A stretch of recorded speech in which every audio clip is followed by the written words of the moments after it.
50 grams nga. Ay, size limited sabi niya. Hindi, para magustuhan nila, mag-order sila ulit. Kasi nakapag-order na sila ng ano, nakapagbili na pala sila ng sabon. Yung cream na lang sa mukha, wala din sa akin. Kaya dadaanan ko yun sa office namin sa Fortress Hill. May lotion naman dyan. Kasi nagpapakuha yung isa ng lotion. Yung photographer namin, si Jen, si Ken.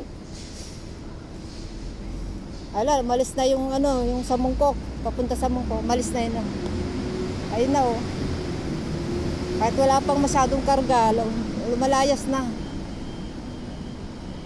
Ay, yung susunod, pupuntahan ko na lang. Wala pa. Ako na lang, susunod na lang ako dun sa ano, sa susunod na bus na paalis. Pero wala pa siya ngayon. Kakaalis lang yung isa. Baka may parating. Sarap maligo ng ano. Ano ba yan? Maligo na pawis. Oh, pero na. Yung tubig ko rin dyan, konti lang. Hindi ko nakargahan. Sayang. Kukuha na lang ako sa office. Ako sa church mamaya bago uwi. Malayo pa kasi yung sana ko kumukuha dito sa park eh. 26 minutes na aking video, so tapusin ko na lang hanggang 30 para may upload ako. Sana hindi ako makapiright dun sa music na nilagay ko dyan.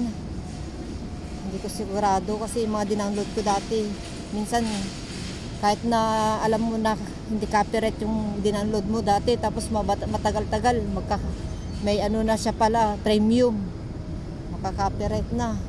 Sana hindi. May panyo ako dito. Panyo ko lang to pagkakain ako. Ito kasi talaga yung mga tela na ano, ginupit-gupitan ko kasi maganda yung tela niya. Meron pa ako yung gupitin doon. Hindi ko na ipadala. At ano yun, t-shirt. Puti, ayaw naman ng mga anak ko yun. T-shirt na puti, yung panloob. Kamiseta. Gupitin ko na lang ganito kasi magandang pang ano. Sip-sip ng tela na tela siya, cloth 100%. Kaya gusto ko to, ayaw ko tapon. Mga blouse ko to na pinabigay ng kaibigan ko, tapos ginupitan ko. Yun. May pamunas na ako, marami to. Ayun no. Basang-basa na yung likod ko.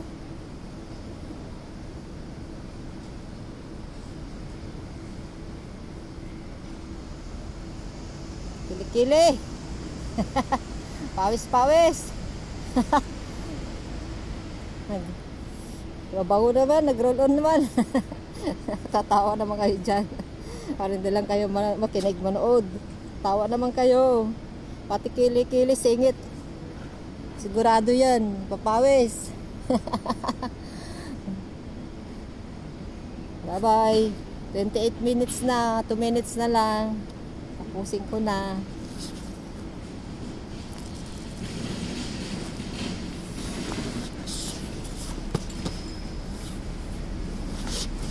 Ito yung bag ko, hindi ko nilalaban mula nung binili ko. Pinunasan ko lang ito ng ganito kahapon. Puti. Ayun, pumuti na siya. Lumiwanag. May mancha pa ulit oh. Ayaw kong hugasin. Ayaw kong, kasi baka hindi siya. Kahapon ko lang naalala eh, walang amo eh. Pag wala yung amo, marami kong matatapos na ano, gagawin ko sa mga gamit ko. Inaayos ko yung bed ko, ano. Nagtapon ako, 2 beses. Isang beses pala ako nagtapon sa yung basura kanina. Mga ayaw ko. Ayan, papamigay ko rin to. Yung pang winter kung may magusto doon. May naghahanap kasi doon nung sa GC namin. Papamigay ko to. Kasi itapon ko sana, ipamigay ko na, dalhin ko na lang. Baka magustuhan ng kaibigan ko ito. Pang loob. Tapos ito yung hood. Yung ginamit ko last year ng winter. Yung taglamig. Meron naman ako bago na, kaya ayaw ko na ito. Meron pa isa doon na iwan ko, pero hindi ko mabitbit lahat eh. Ayaw ko magbitbit ng marami. Papamigay ko yan mamaya. Kasi may naghahanap na baguhan daw. Kamag-anak din ng mga kasama namin kasi baguhan lang daw. Baka may magbibigay, sabi niya, baka may gustong magbibigay, eh, ibigay ko na lang yon kasi baguhan lang siya. So bye-bye na guys, 30 minutes na. So salamat sa panonood. Sana i-subscribe yung aking channel, Pinay OFW Vlogs. Tapos paki-like. Yung dati kong old channel, nagla-live din ako doon ngayon kahapon kasi tagal na, 4 weeks, 1 month na hindi ako nakapag-live. So try ko mag-live ulit kasi maganda rin, marami akong friends doon, marami akong subscriber pa doon eh. Itong bagong channel ko kasi ito, bago lang, kunti pa lang yung subscriber ko. So bye-bye na guys, salamat. Magkita-kita tayo ulit sa susunod na aming upload na video. Bye. Have a blessed Sunday. Magsisimba tayo ngayon.